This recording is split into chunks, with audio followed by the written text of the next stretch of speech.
For anyone who still expects President Trump to strong-arm a better deal out of Iran after witnessing the way he handled this week's summit with North Korean leader Kim Jong-un. You're not to blame for conflating Trump's maximum pressure North Korea strategy with his decision to trash the globally endorsed Iranian nuclear deal. And you certainly can't be faulted for hoping the president succeeds in both arenas, and that at the end of the day, he'll bring peace to a denuked Korean peninsula while ridding this region and the world of the full spectrum of Iranian threats. But after witnessing Trump's performance in Singapore, you still agree with Prime Minister Netanyahu that it augurs well for Israel and the region? Better think again.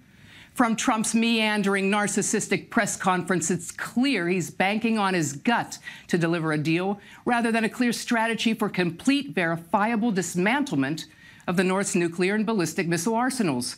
There's nothing in the joint statement that goes beyond earlier commitments from the duplicitous DPRK or any indication that Trump demanded an accounting of its arsenal or even an understanding of when and under what conditions sanctions might be lifted.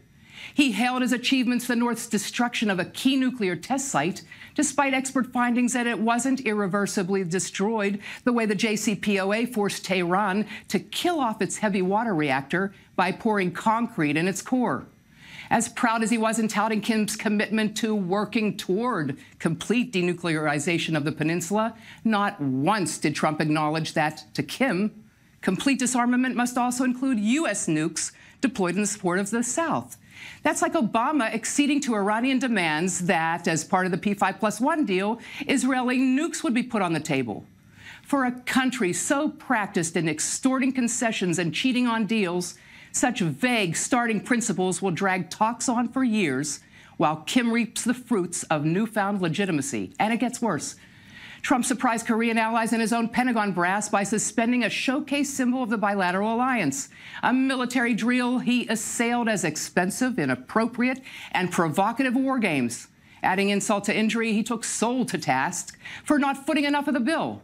But worst of all was Trump's stated desire to bring home the 32,000 U.S. troops stationed in the South.